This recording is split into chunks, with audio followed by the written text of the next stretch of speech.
Research. He's a co-director also for the Graduate Medical Sciences, and he is at University of Alabama. I would like to request Dr. Varambally, please say a few words. Yeah. Thank you. Hello, good evening, everyone. I hope everybody can hear me. I am at University of Alabama at Birmingham, as Dr. Chauhan mentioned, and also I have an adjunct faculty position at University of Michigan at Ann Arbor, where I worked over 15 years. I would like to thank Dr. Dahiya, Dr. Chauhan, and committee members for giving me this award. I cherish this very much, and it's an extra motivation to continue what we are doing. I have been always blessed with great mentors from my school days. I come from a small city in western coast of Karnataka in India.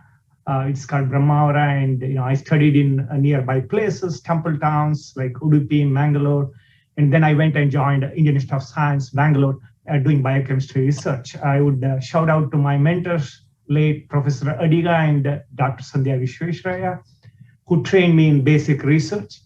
And then I moved on to Paris to work with Dr. Srinivas Kaveri, did some basic immunology work for a couple of years.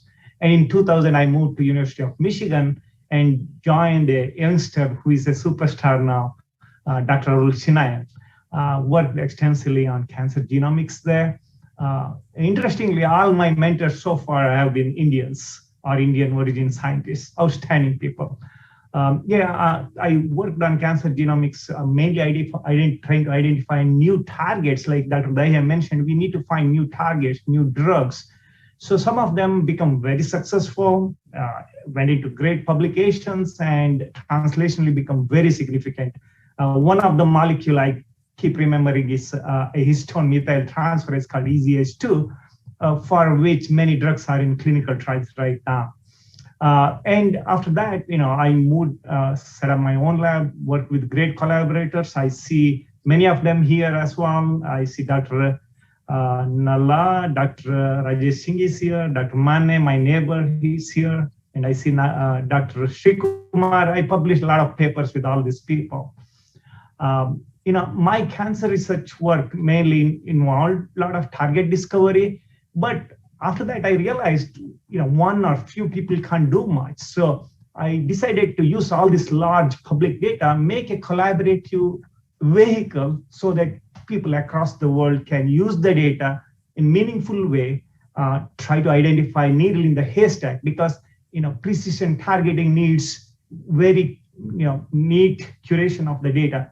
So for that, using the transcriptome sequencing data, clinical proteomic data, we analyzed and made it available for researchers, including postdocs, students, senior researchers across the world. And that is called You All Can.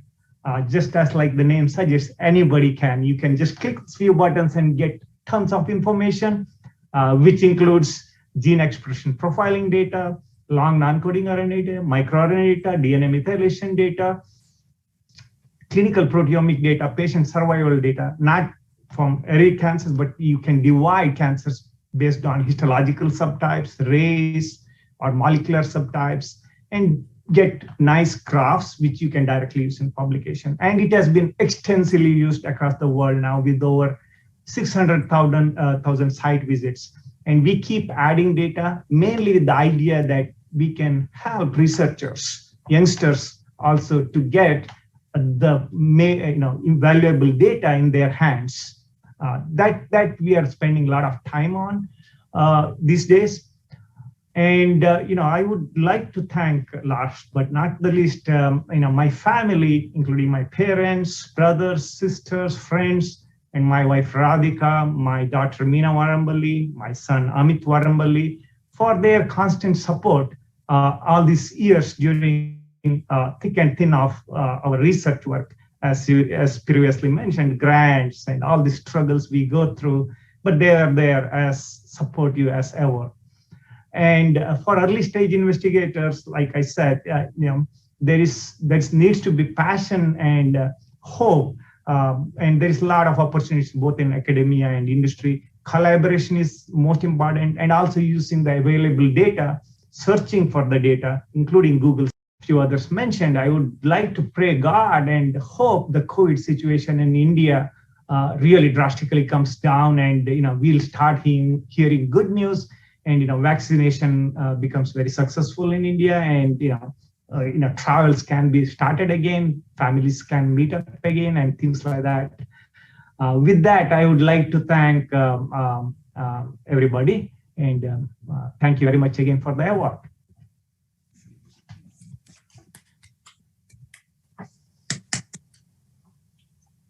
Thank you, Dr. Soorya.